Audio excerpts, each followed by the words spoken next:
Yes, recording is going on. It's not going Yes, on. ma'am. Okay. Ma'am, So अभी yes, start हुआ है. yes. अच्छा ठीक है. तो okay, it's clear that whatever I have said is clear to all of you that about the poet I have said till now. I'll begin with the summary. एकदम short में तुम लोग को summary बता दें that this poem is a short and free verse. अब free verse किसको कहते हैं? American poet का है, ये तुम बता ही चुके हैं. और ये पूरा poem जो है while listening the listener, that is the poet himself, he has personification किसको कहते हैं? Can anyone explain me what is personification? What is personification? The entire poem is a personification. Anything which is compared to the human being, non-living Yes. things compared to the human. Yes, any living thing when compared to non-living thing, तो it is called as personification. यहाँ rain को compare किया जा रहा है poet और poem से, तो रेन जो है सो पूरा personified है, ठीक है? फिर मैंने word use किया free verse. Now what is free verse? Can anyone explain? Which has no rhyming scheme. Very good. और वो कोई भी ऐसा सेट पैटर्न पर गवर्न नहीं होता है उसकी राइटिंग स्टाइल, और वो फ्री वर्स में लिखा जाता है, ठीक है? Describing now in the whole poem in four stanza the poet is describing the four stages, the four cyclic movement of the rain.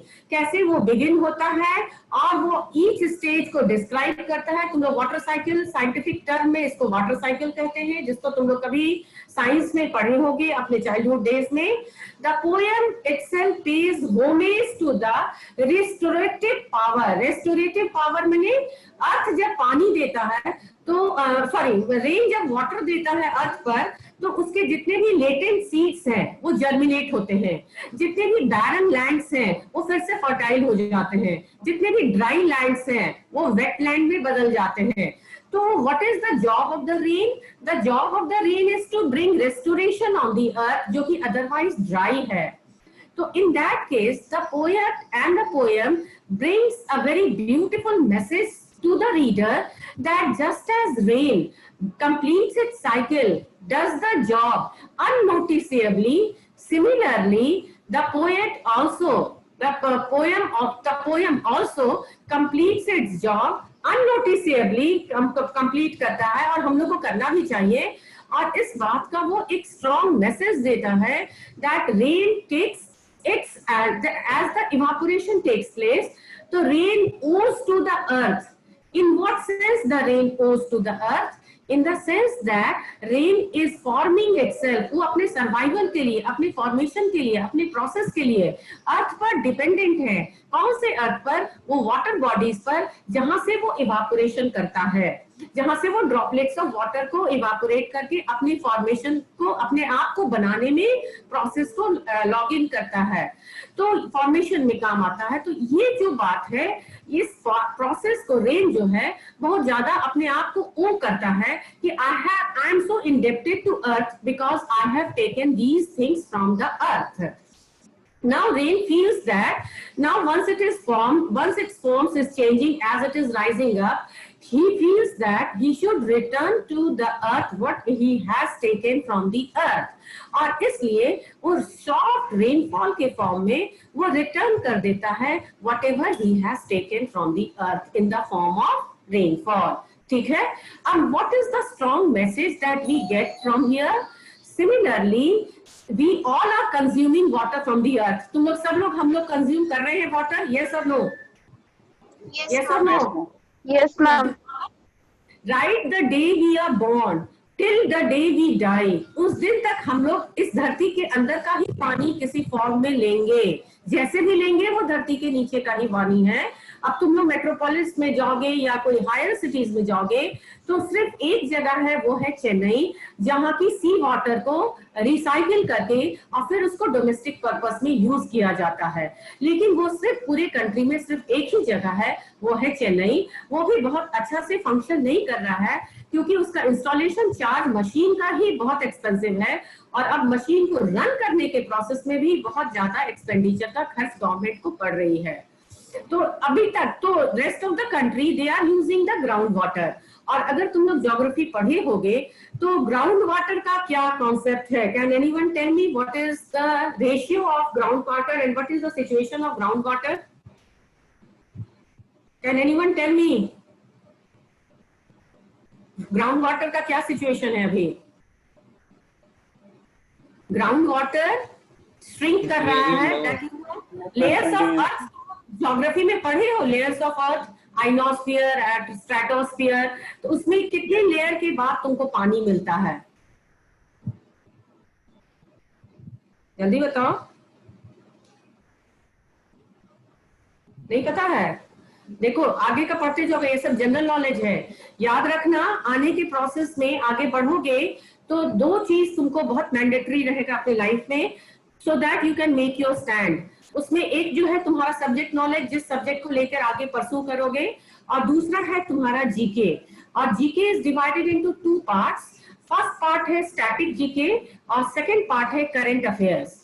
जो स्टैटिक जीके है वो 70% तुम्हारा क्लास 6 से लेकर क्लास 12 तक का जो भी किताब पढ़ते हो, social science, science, environmental science और लैंग्वेज, वो सब तुम्हारा स्टैटिक जीके में आता है। तो this is the time when you should strengthen your static GK. Otherwise लोग तुमको क्या कहेगा, मेंटली इंटेलेक्चुअली अगर स्ट्रांग नहीं हो तो you will be taken as a foolish person और वेरी लो प्रोफाइल और लो एजुकेटेड पर्सन, कितना भी पहुंच जाओ किसी भी चेयर पर, but remember this general knowledge will finally strengthen your personality. चलो आगे पढ़े, आगे का पढ़ लेना कि वाटर का, ग्राउंड वाटर का आज की डेट में क्या सिनेरियो है, कितने लेयर ऑफ अर्थ के नीचे, लेयर्स ऑफ अर्थ हम लोग पढ़े हैं इसको ज्योग्राफी में स्कूल डेज में भी, जब मुझे याद है तुम लोग को क्यों नहीं याद है, तो उसमें कितने लेयर के बाद, कौन से लेयर के बाद पानी मिलता है, and what is the present scenario of the water. now so here we have come across that the poem pays, the entire poem, it pays homage to the restorative power of the rain. rain का restorative power है और वो कहाँ है, इस natural world में है। and similarly the poet says that even the poetry nourishes humanity just as rain nourishes the earth। ठीक उसी तरह से पोइट्री जो है इट नरिशेस ह्यूमैनिटी। पोएट के भी रियल लाइफ में ये प्रॉब्लम हुआ था, वो वॉर से बहुत ज्यादा अफेक्टेड था और गुस्सा करके, डिस्टर्ब होकर के वो एक फ्रीलांसर, वो जर्नलिस्ट बनता है और वहां से ये राइटर और ये पोएम का लाइन लिखने लगता है। और रिमेंबर करो कि ultimately our only religion is humanity, rest कोई रिलीजन इस धरती पर नहीं है। So all those person who are practicing humanity, they only have the right to live on earth. Otherwise, rest of the person who are commercial minded, who are violent, who are believe in bloodshed, who believe in damaging human race, they are bound to perish in the third world. अब third world किसको कहते हैं? Can anyone explain?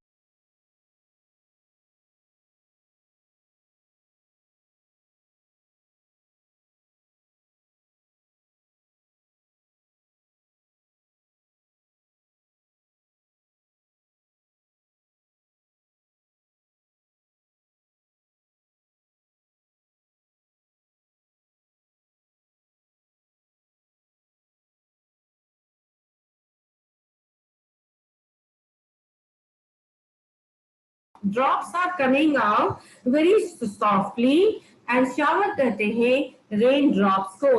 Now listen to the explanation. The poem begins with the poet asking for the identity of the rain. The poet is asking who are तुम। Art कहते हैं कला को। जिस तरह से small droplets शावर बन करके इस अर्थ पर आ रहा है, the poet is so mesmerized at the beauty of rainfall, raindrops coming on the earth, that he is asking, आखिर तुम कौन हो? Who are you? इतना कला तुम्हारे पास कहाँ से आया?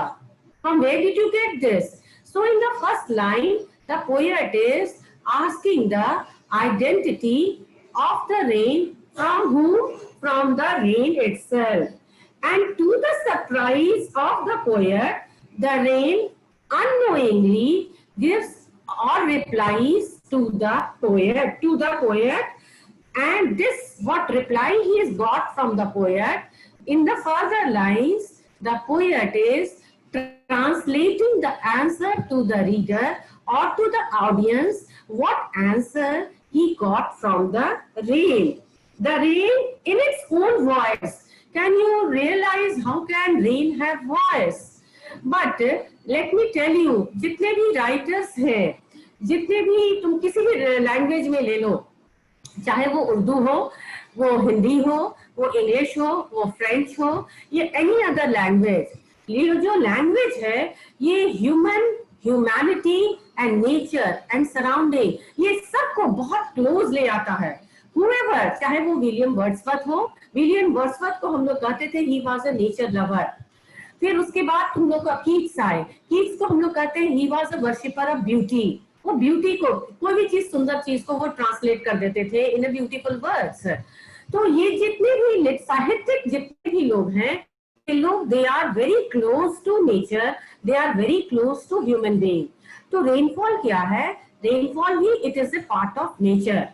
And so it is not that poet is talking with the rainfall, but poet has the ability to have a conversation through internal connection. वो soul से connect हो रहे हैं और connect होकर के he is having an interaction with the rain.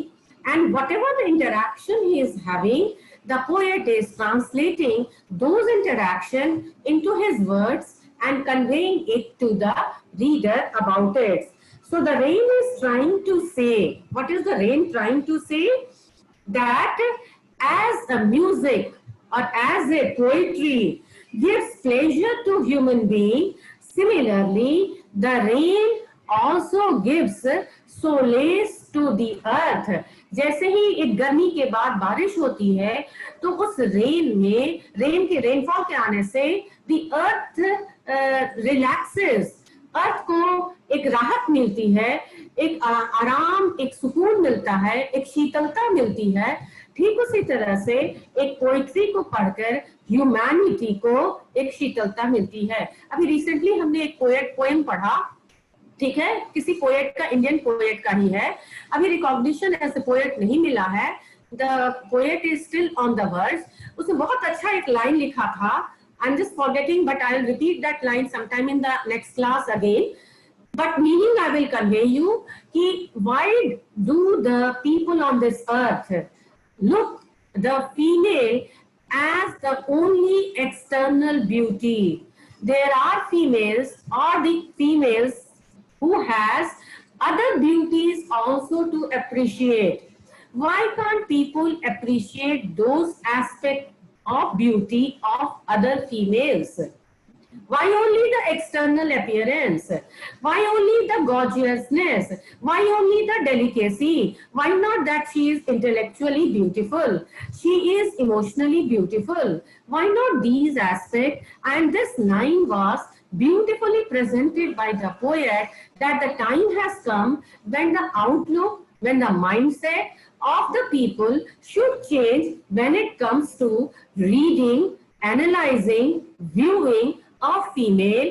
They should never be judged only by the external beauty, but there are so many other beauties, artistic beauty, creative beauty that a girl carries, that a female carries, and she should be appreciated.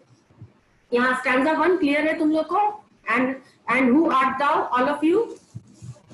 Is stanza 1 clear to you? Shall I proceed with the next stanza? What meaning तुम लोग देख लो. Soft falling बता ही दिए हैं. Art तो कला होती है. And what else? Strange तो surprise, ये तो बता ही दिए हैं. Gave me an answer, उसको जवाब मिला. Translated means it is a translated here. It is a translated version. The entire poem is a translated version because poet was having an internal dialogue with the rain. वो internal dialogue था. Next, let us proceed. I am the poem of earth, said the voice of the rain. Eternal I rise, impalpable out of the land and the bottomless sea. Upward to heaven, whence vaguely formed, altogether changed, and yet the same. First we will look at the meaning. Now just see it, eternal. यहाँ पर देखो तुम लोग को eternal है, eternal is everlasting. Then you have impalpable, आगे बढ़ो, I rise, I माने यहाँ रेन हो गया, फर्स्ट पर्सन है. Impalpable, what is impalpable? Impalpable is what you cannot touch, first thing, and even if you touch what you cannot feel, वो touch sensation से feeling आती है, वो feeling ही नहीं है, that is called impalpable. Then bottom, on the land, and the bottomless sea. What is bottomless? Bottomless is deep, very deep, you can say very deep है. Then upward means once the evaporation takes place, this water rises upward towards the higher level or towards the sky, you can say.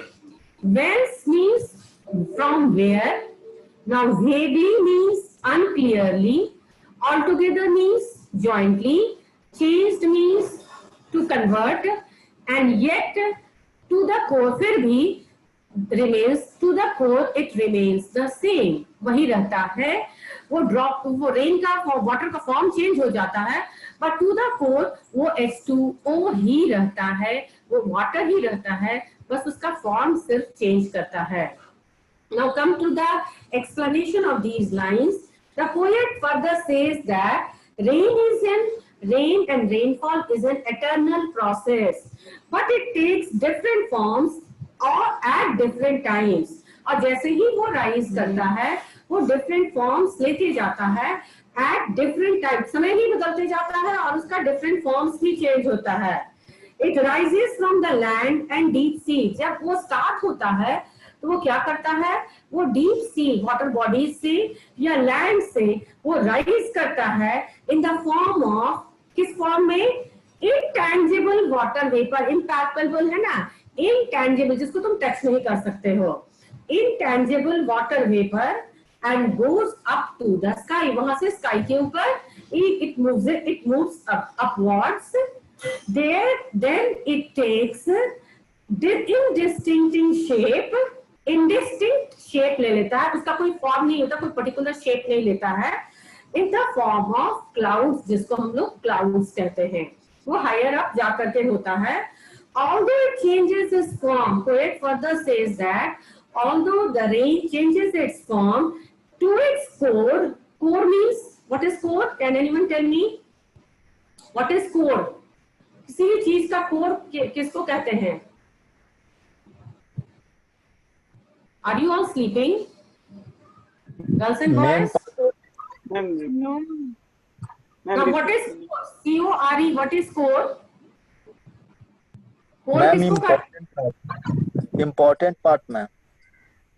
Important part नहीं, very internal, very smallest. सुनो, एक microwave में एक ball को, edible ball है, सूजी की balls हैं या मिठाई की बॉल्स है, उसको तुम गर्म करते हो. How will you ensure that the heat has reached to the core? Science वाले तो बता ही सकते हो, कोर में कैसे पहुंचा, तो किस पॉइंट को तुम कोर कहोगे जहां तक की हीट पहुंच जाना चाहिए? सेंटर. ट्रांसफर ऑफ हीट तुम लोग पढ़े हो फिजिक्स में, पढ़ लिए हो boys and girls? Have you read transfer of heat? तुम लोग शांत क्यों हो? What is wrong with you all? Please open your video for a second. Let me see whether you all are sleeping or not. क्या हुआ है? Why you all are silent? Okay, Rohit, science पढ़ रहे हो तुम लोग? Aniket, are you reading science? Physics पढ़े हो? ट्रांसफर ऑफ हीट पढ़े हो? Yes or no? Have you read transfer of heat? अभी तक ये टॉपिक आया है कि नहीं आया, इसे प्लीज बता दो ना.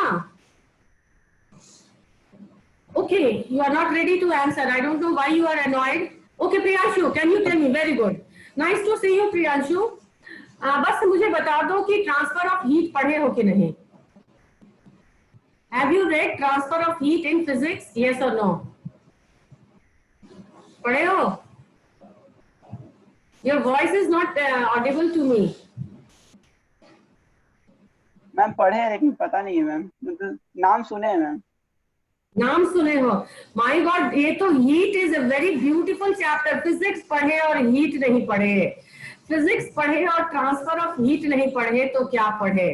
It is the most beautiful topic of physics. और तुम लोग पढ़ना, ये होगा तुम लोग के सिलेबस में। So far as my knowledge goes, it is, जब हम पढ़े हैं तो तुम लोग भी जरूर पढ़ोगे ही। Transfer of heat is a beautiful chapter. M1 into C1 into theta 2 minus theta 1 is equal to M2 into C2 into theta 4 minus. Anyway, I remember it's quite a long time. So heat lost by the body जो है इस heat gain. तो transfer of heat को पढ़ो। तो हम बात कर रहे थे कि कोर में कैसे माइक्रोवेव से हीट उसमें कैसे जाएगा। तो कोर पार्ट में, तो कोर कहते हैं सबसे इनर मोस्ट का जो सबसे माइन्यूट पार्ट है उसी को कोर कहते हैं। तुम लोग जो भी इंग्लिश पढ़ रहे हो, ये इंग्लिश 11th और 12th की English is divided into two form. एक इंग्लिश एलिमेंट्री, एक इंग्लिश कोर है। तो अभी तुम लोग इंग्लिश कोर पढ़ रहे हो और 12th में भी इंग्लिश कोर ही रहेगा। दूसरा इंग्लिश जो है तो वो फंक्शनल इंग्लिश है। फंक्शनल इंग्लिश तुम लोग को नहीं पढ़ना, तुम लोग को इंग्लिश कोर पढ़ना है। तो ये जो कोर वर्ड है, कोर कहते हैं सबसे इनर मोस्ट, उसके अंदर अब नहीं जाया जा सकता है। That point is called the core point. तो ये जो पोएट कह रहे हैं कि ये एटर्नल वो राइज करते हैं, rain rises eternal, yet as it rises it forms changes और वो क्लाउड बन जाता है। बट टू द कोर में वो वाटर ही रहता है, बस उसका फॉर्म चेंज करता है। And this water they get transformed into some other forms. The word impalpable and eternal, ये वेरी इंपॉर्टेंट वर्ड है, इसको तुम लोग अंडरलाइन करो। इम्पैल्पेबल एंड एटर्नल, ये एटर्नल है, ये इम्पैल्पेबल है, दोनों को अंडरलाइन करो क्योंकि इससे रेफरेंस टू द कंटेक्स्ट तुमको क्वेश्चन आ सकता है। is not fully understood, वो क्लियर नहीं है। and some part of the it always remain beyond our reach। तो ये इटर्नल इंडिकेट कर रहा है, इटर्नल और इम्पैल्पेबल, that these two terms clearly indicates that nature is not fully understood। Nature को, इस टू टर्म्स को, एटर्नल और इम्पैल्पेबल तो ले, नेचर के टर्म में तो it is very difficult, it is not fully understood. कोई ऐसा व्यक्ति ये नहीं कर सकता है कि एटर्नल माने क्या और इम्पैल्पेबल माने क्या, क्या एग्जैक्ट कौन सा टर्म है जिसके लिए इसको यूज किया जाए। And so the poet says that these two part of nature, these two aspect of nature is not fully understood by the people on this earth। वो fully understood नहीं हुआ है। And some part of it, एक माने यही eternal का, यही impalpable का, ये जो है is still beyond our reach। इसको अभी भी इस पर रिसर्च नहीं हुआ है, अभी भी इस पर कोई बहुत अच्छी थ्योरी नहीं प्रोपाउंड की गई है, और अभी भी ये ह्यूमन अंडरस्टैंडिंग के बियॉन्ड है, ह्यूमन नॉलेज के बियॉन्ड है। Clear all of you? Is it clear to all of you? Shall I move to stanza 3? Stanza 3 पर चलते हैं। Very good। I descend to lave the dross, atomize dust layers of the globe, and all that in them without me were seeds only, latent and unborn। पहले तुम लोग इसका word meaning देखो, पहले तो आ जाओ। I descend, descend means to come down or to move or fall downwards। then to lave is to wash। draughts तुम लोग बता दो, what is drought? what is drought तो बता दो। किसी भी ड्राई सिचुएशन, जहां पर पानी नहीं है। ड्रॉट का अपोजिट क्या होगा? ड्रॉट का अपोजिट क्या है?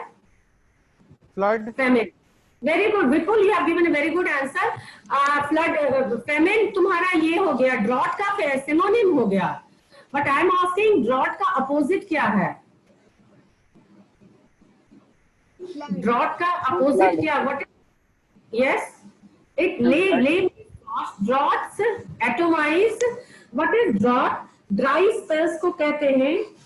Next atomise, what is atomise? Atomise तुम लोग पढ़े हो, एटम पढ़े हो? हाँ, सही बोल रहे हो। स्मॉल और fine particles. Very tiny particles, very good, उसमें तुम लोग वेरी ऐड करो, वेरी टाइनी पार्टिकल्स को कहते हैं, वेरी गुड, सही बोले हो। डस्ट लेयर्स, डस्ट लेयर्स हम लोग कहते हैं कि जब तक रेन नहीं होता है तब तक एटमॉस्फेयर में बहुत सारा डस्ट लेयर्स होता है। ऑफ द ग्लोब, ग्लोब यहाँ मीन कर रहा है अर्थ को या यूनिवर्स को, and all that in them, उस यूनिवर्स में और जो भी कुछ है, और भी बहुत कुछ है, in them, all that in them without me, me यहाँ रेफर कर रहा है रेनफॉल को, सीड्स, सीड्स जो कि तुम्हारा जब ऑटम सीजन आता है तो सीड अपने आप ग्राउंड के नीचे चला जाता है, ठीक है, लेकिन वो सीड्स वहां पर ग्राउंड के नीचे तब तक पड़ा रहता है जब तक कि रेनफॉल नहीं हो। सीड्स क्या है? लेटेंट है। What is the meaning of latent? Hidden. Very good, Hidden.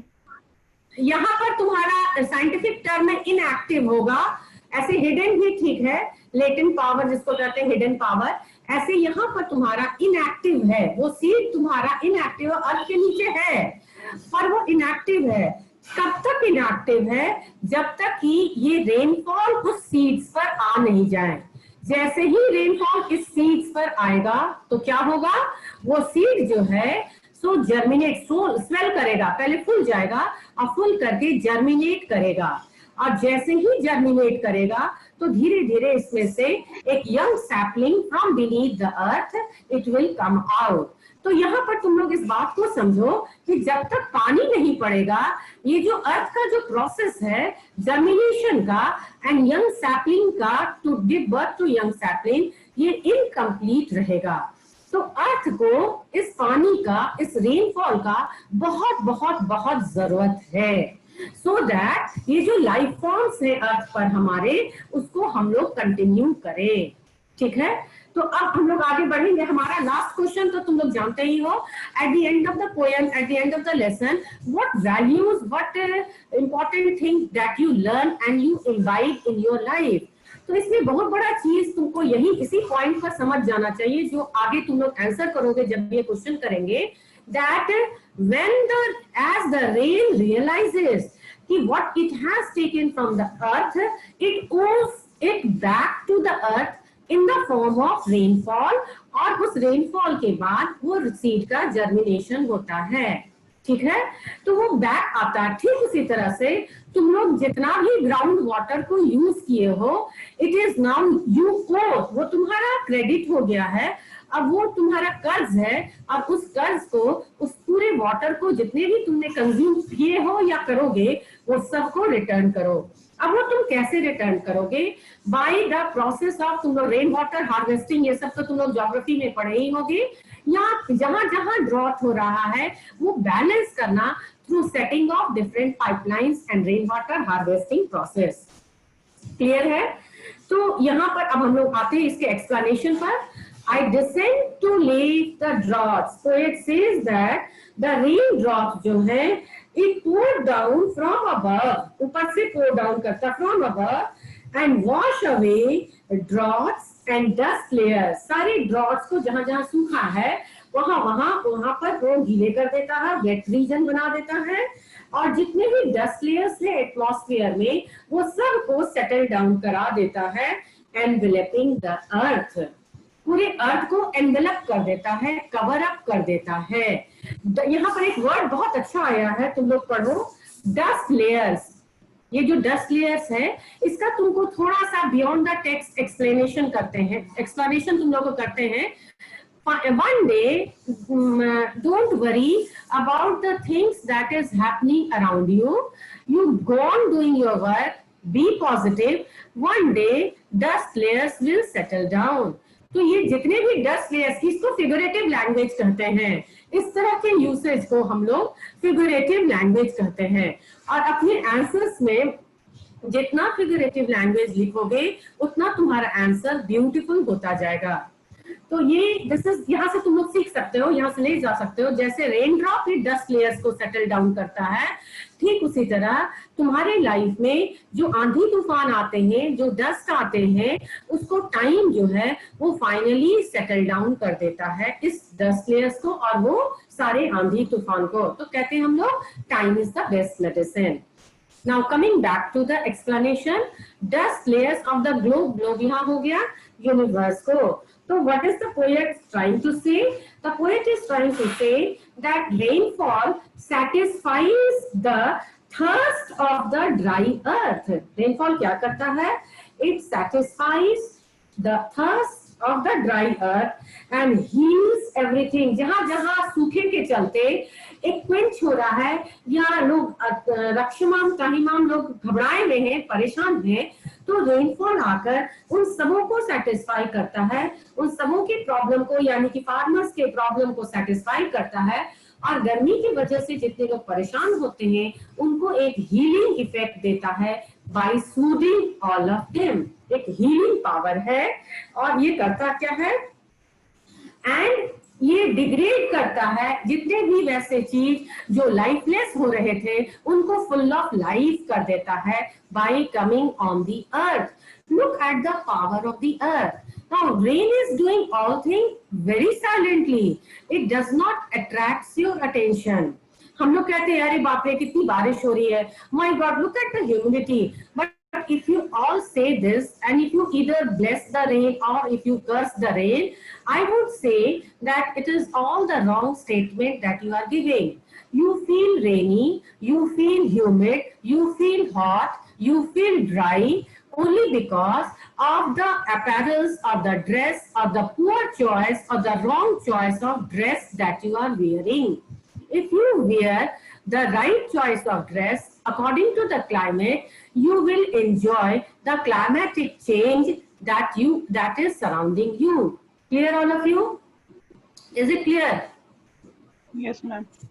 समझ में आ रहा है? Yes, ma'am. Yes, आने ma'am. वाले समय में ऑल द साइंस स्टूडेंट कम से कम ये तो ध्यान दे दो ABC कि एनवायरमेंटल साइंस तो बहुत ही इंपॉर्टेंट ब्रांच हो चुका है और इस एनवायरमेंटल साइंस के अंदर 2 चैप्टर है या 2 टॉपिक है जो कि रिसर्च का बहुत ही बड़ा एवेन्यू तुम लोग को ओपन अप किया है. वो है नंबर 1 क्लाइमेट चेंज और दूसरा एग्रीकल्चर. एग्रीकल्चर में इकोनॉमी तो बूस्ट करने वाली है क्योंकि एग्रीकल्चर में एक नया टेक्नोलॉजी आया है जिसको यूज करने से जितने भी फार्मर्स हैं they will be back to power, financial power once again. तो ये 2 जो ब्रांच है तुम्हारा एनवायरमेंटल साइंस का, ये अभी आज की डेट में अब तुम लोग भी जब आ जाओगे 2 साल के बाद आज आगे बढ़ोगे तो you will find these 2 chapters a very interesting and enjoyable branch not only to study but also to pursue your career. So what did we learn from this stanza? That the rain removes all the dust particles and make earth clean and green. सारे अर्थ के particles को, dust particles को remove करके अर्थ को clean and green कर देता है. The rain also helps in the germination of seed which were lying dormant, बिना बेकार पड़ा हुआ था. Why? Because of the dry spell. हम लोग देखो आर्टिफिशियल ये करते हैं, हम लोग पानी देते हैं through artificial measure so that the crop germinate. लेकिन रेनफॉल जब इसी काम को करता है so it is altogether having a different color, different texture. Now please come to the line once again. Stanza 4, shall I proceed or before that shall I make you underline the important line figure of speech? सबसे पहले underline करो personified. Number 1 ऊपर नहीं लिख लो. The whole poem, the rain has been personified. The rain has been personified. You can write it down. The rain has been personified as it has been given a voice of the poem. The rain has been personified as it has been given a voice of